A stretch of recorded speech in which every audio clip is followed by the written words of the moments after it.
What's up mga ka-tights? For today's video nandito nga kami sa Deep Pavilion San Leonardo, Nueva Ecija. Ito yung parking lot nila, napakalawak diba? Tapos may firing range din. Wala lang, pinakita ko lang para alam nyo ano. Ito, papunta na kami sa loob. Cake check, Starbucks, wag ka. Syempre nandito kami para i-celebrate yung birthday ni Mother Earth. Actually nung 25 pa talaga yon, pero ngayon January 27, ngayon namin siya i-celebrate. Meron nga rin palang milk tea and coffee shop dito, pero hindi ko na tinry. Ito yung itsura ng harapan nila, marami nagpapapicture dyan sa I Love Deep Pavilion. Ito naman yung reception area kung saan makikita nyo lahat ng rates or fees na kailangan yung bayaran bago kayo pumasok sa loob. Ayan po, nakapaskil naman, so basa-basa na lang. Nagbayad lang kami ng entrance fee na 50 pesos per head. Hindi na kami nagbayad ng kubo, naka-promo daw sila ngayon. Cash basis nga lang pala dito. And then, open sila from 10 AM to 11 PM. Pwede rin kayo manungkit ng mangga, ayun na may bayad. At pumirma na nga po ang financer, ito makakapasok na kami sa loob. Pwede rin po kayong mangisda dito, pero hindi ko na naitanong kung magkano yung bayad. Kung sakasakaling mapunta kayo dito, kayo na lang po yung magtanong para may gawin naman kayo, ano? Kasi sa video na to, lahat naman na ipapakita ko sa inyo. Pero bilang makakalimutan ng person, ayun nga, nakalimutan kong i-video or itanong kung magkano ba yung pangingisda dito. Ayun nga pala yung mga kasama namin, ano? Yung kapatid ni Mami na si Tita Nilda, yung anak niya na si Jerome, tsaka asawa niya si Tito Boy. Tapos yung mga kapatid ko lang. Si ate at yung family lang niya yung wala kasi ayun, namundok. Malamig nga pala dito at sobrang lakas ng hangin. Pero syempre mababago yan during summer, ano? Diba? Syempre sa entrada pa lang, picture agad. Ganyan yan, mahilig mag-picture talaga. Naabutan na namin yung may happy birthday na ganyan. Kaya kung birthday nyo, magpa-picture kayo dyan. Ito, papunta na kami sa aming kubo. Parang fish pond yata ito, no? Or basta yan, may tubig-tubig. Para sa mga hindi pa nakakapunta dito, siguro baka naiisip nyo kung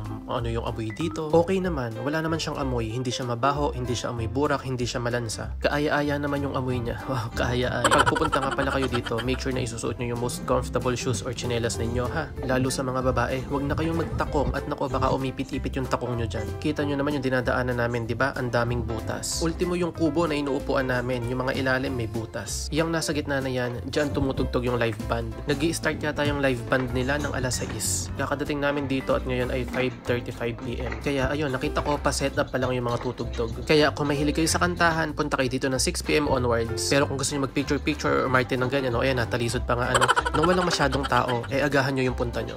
Ito yung sinasabi kong butas-butas yung ilalim niya. Kaya yung mga gamit ninyo, gadgets, especially yung cellphone na laging inilalabas, ingatan nyo kasi pag nahulog yan, diretso fish pond yan. Pero yung pangmalakihang kubo, hindi naman ganyan yung sahig niya.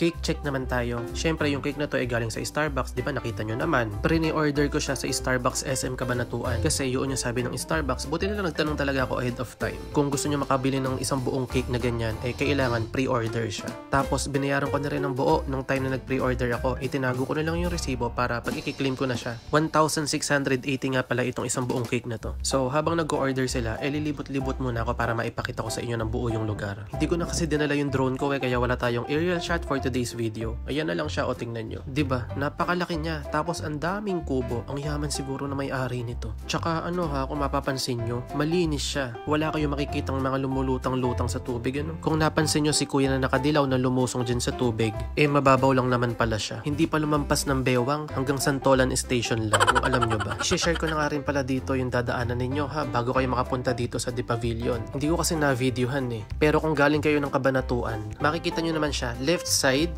may malaking signage ng Deep Pavilion. Kakaliwa lang kayo, tapos dire-diretso, rough road yung dadaanan ninyo. Puro bukid yung makikita nyo, ha. Gawing dulo siya. Diba? Masipag pa ako mag-video kasi nga kukunti pa lang yung tao.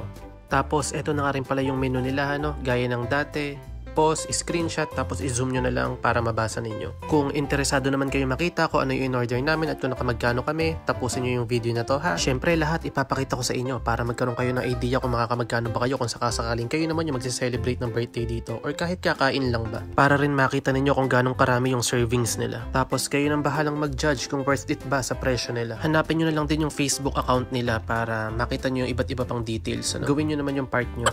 Tapos, kanina diba sa may reception area, pag bayad kayo, may ibibigay sa inyong papel or stub. Bale, 8 kami kanina. May binayaran kaming 400 pesos. Food consumable naman yun. Kaya huwag nyong iwawala yun, ha. Ibibigay nyo yun sa waiter pag nag-bill out na kayo. Ito nga pala yung seafood bucket nila. Hindi ko na mavivideohan yung pagkain ko, kasi nga kung makikita nyo mamaya, punong-puno ng pagkain yung table namin. So, kumakain kami, hawak-hawak lang namin yung mga plato. Hindi namin mailagay sa mismong table. Yun lang din yung kapangitan dito. Sana man lang ba kung, syempre, alam naman na ng waiter kung gano'ng karami yung orderin nyo, diba? Dapat alam na niya kung magkakasya ba or mapupuno yung table. Tapos sana maisip nyo kung saan kami kakain, diba? Nag-alok man lang ba sana na kung gusto naming lumipat ng mas malaking kubo or mag-add ng isang maliit na lamesa para pa komportable kang may kakainan ka. Kaso, wala. Talagang hawak-hawak lang namin yung plato namin habang kumakain kami. And i-share ko lang din na walang service water dito ha. Parang 25 pesos yata yung 500 ml tapos 50 pesos naman yung 1 liter na tubig. O teka, kakanta muna kami. Kasi may sambra mo. Oh, yun na, go na. Pantahan niya na. Ano siya? Hindi, okay lang. Tulong na Happy birthday! Tatayo ba? Happy birthday! Tumayo lang ako kasi. Happy birthday. Ay naman. to you. Bilisan mo! Kaya mo na. Ayan yung bag ko. Ayan, naunahan ka na nung Sige, bata. sige, Go, sige. go, go. Happy birthday. Sige na. Birthday mo ngayon. Gagamitin pa yan. Bubunutin mong gano'n ha, tapos birthday. pag ano, doon mo hilipat. Oh my God! Anong ba't naman ba naman? Hindi, sabay naman yun. 1, 2, 3, go! Happy birthday to you! Walang energy. Happy birthday! Go na pa yung langaw. Happy birthday! Happy birthday! Happy birthday, Mami. Okay, ikaw na. Okay. Yay! Hindi mo naman talaga hinipan yung hangin ng Wagi lang. O ayan, di ba kung madaliin namin yung nanay namin.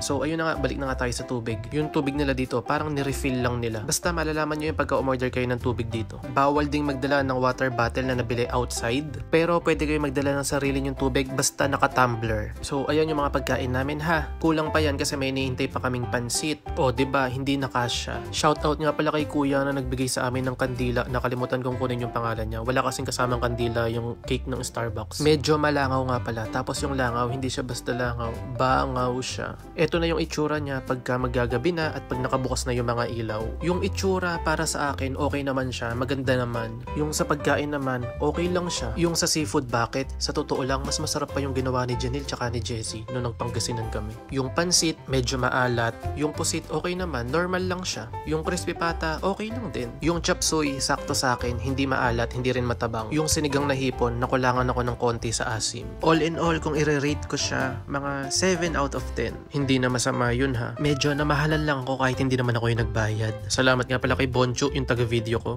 Ang tiyaga rin. Eto na, pabalik na kami sa kubo at kami mag-uuwian na. Itanong nyo na lang din sa waiter kung magkano yung additional na babayaran for the succeeding hours sa pag-stay nyo sa kubo ha. Pwede nyo nga rin palang i-ate shawi yung mga leftover food ninyo. Syempre, sayang yan ano, maitatawid tayo ng ilang araw niyan. So, ayun na nga, kung bago ka sa channel ko, follow and subscribe ka naman for more videos. Thank you, bye-bye! Ito nga pala yung bill namin.